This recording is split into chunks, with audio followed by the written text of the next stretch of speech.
यह कहानी है काव्या की, जो एक स्ट्रॉन्ग और इंडिपेंडेंट लड़की थी। काव्या के लिए उसकी माँ ही उसका संसार थी। अपने पिता को बचपन में खो देने के बाद उसने अपनी माँ को अकेले संघर्ष करते हुए देखा था। शायद इसी वजह से काव्या ने खुद को इतना स्ट्रॉन्ग और आत्मनिर्भर बना लिया था। काव्या के स्ट्रॉन्ग और आत्मनिर्भर होने का यह मतलब नहीं था कि काव्या किसी से प्यार नहीं करती होगी या फिर उसके अंदर फीलिंग्स नहीं होगी। ऐसा नहीं था। काव्या एक बैंक में क्लर्क थी और उसी बैंक में काम करने वाले लड़के वरुण से उसे प्यार था। हालांकि काव्या ने वरुण के बारे में अपनी माँ को नहीं बताया था। एक दिन जब काव्या ऑफिस से घर लौटी तो चाची ने उसे बताया कि उसके लिए एक रिश्ता आया है। लेकिन माँ और चाची की बात सुनते ही काव्या को बहुत गुस्सा आया। काव्या साफ कह देती है, मुझे अभी शादी नहीं करनी है और शादी करूंगी भी तो अपनी मर्जी से। उसकी बातें सुनकर चाची नाराज हो गईं और बहस शुरू हो गया। तभी अचानक काव्या की माँ उनकी बहस को देखते हुए जमीन पर गिर पड़ी। काव्या घबरा गई और तुरंत एम्बुलेंस बुलाकर माँ को अस्पताल ले गई। वहां डॉक्टर ने बताया कि उसकी माँ को हार्ट अटैक आया है और तुरंत ऑपरेशन करना पड़ेगा। यह सुनकर काव्या टूट गई। उसके आंसू थमने का नाम नहीं ले रहे थे। काव्या ने खुद को संभालते हुए डॉक्टर से ऑपरेशन के बारे में बात की। माँ का ऑपरेशन शुरू हो गया। काव्या ने दुखी मन से वरुण को फोन करके बुलाया। थोड़ी देर में वरुण वहां आया। चाची के पूछने पर काव्या ने उसे अपना दोस्त बताया, जो उसके साथ बैंक में काम करता है। वरुण ने चाची को नमस्ते कहा और काव्या के साथ खड़ा रहा।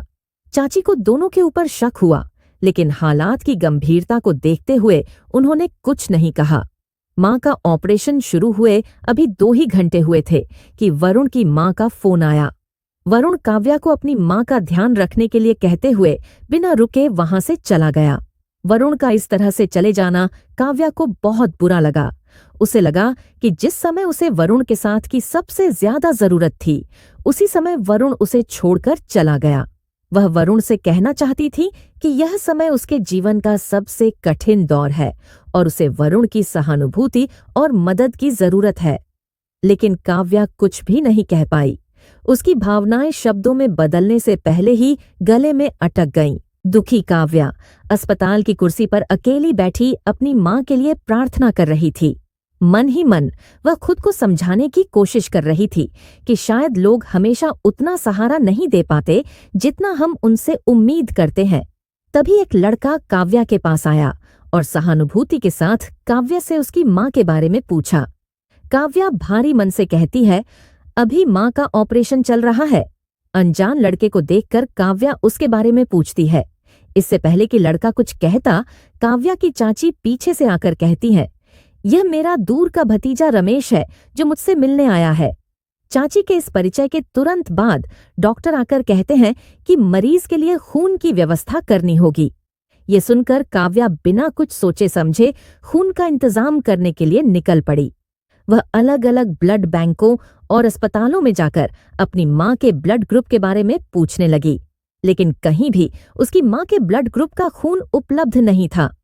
पूरी तरह थकी और निराश काव्या अस्पताल लौट आई।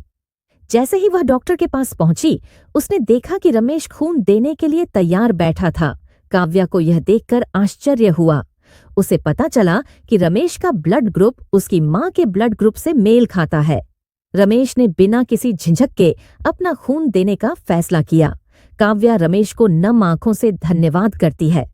उसने देखा कि रमेश ने बिना किसी स्वार्थ के उसकी माँ की मदद की है। रमेश ने पूरी रात अस्पताल में रहकर काव्या का साथ दिया। वह जानता था कि यह समय काव्या के लिए कितना मुश्किल है। ऑपरेशन के दौरान डॉक्टरों और नर्सों को दवाइयों की जरूरत पड़ती थी। काव्या और रमेश ने मिलकर अस्पताल और मेडिकल स्टोर्स के कई चक्कर लगाए। दवाइयों की तलाश में वे दोनों रात भर इधर उधर भटकते रहे। रमेश काव्या और उसकी चाची को बीच बीच में आराम करने के लिए भी कहता। वह उनके लिए चाय और पानी लाकर देता। माँ का ऑपरेशन सफल रहा और काव्या की माँ अब खतरे से बाहर थी। रमेश ने हर तरीके से काव्या की मदद की। धीरे धीरे काव्या ने रमेश से खुलकर बात करनी शुरू की और दोनों के बीच एक सहज रिश्ता बन गया। रमेश ने अपना परिचय देते हुए बताया कि वह एक बैंक में मैनेजर है और किसी दूसरे शहर में काम करता है।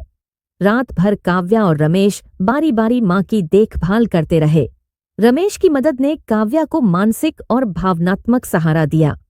अगले दिन माँ की सेहत में काफी सुधार हुआ, लेकिन रमेश को अब जाना पड़ रहा था। न चाहते हुए भी रमेश ने काव्या और उसकी माँ से विदाई ली। रमेश ने काव्या को हिम्मत रखने के लिए कहा और वहां से चला गया। रमेश के जाने के बाद काव्या को पहली बार एहसास हुआ कि वह कितनी जल्दी रमेश के ऊपर निर्भर हो गई थी। काव्या ने पहली बार महसूस किया कि मुश्किल समय में साथ देने वाला एक इंसान कितना कीमती होता है। रमेश का यह सहयोग और संवेदनशीलता काव्या के दिल को छू गया। रमेश के जाने से काव्या को एक खालीपन सा महसूस होने लगा। काव्या ने महसूस किया कि कोई इंसान हमेशा चट्टान की तरह जीवन के दुखों के आगे खड़ा नहीं रह सकता। जीवन के दुख कभी न कभी इंसान को तोड़ ही देते हैं। अगर दुख के समय कोई साथ देने वाला मिल जाए तो दुख से सामना करना कितना आसान हो जाता है। कुछ दिनों बाद काव्या की माँ को अस्पताल से छुट्टी मिल गई और उनका परिवार घर लौट आया।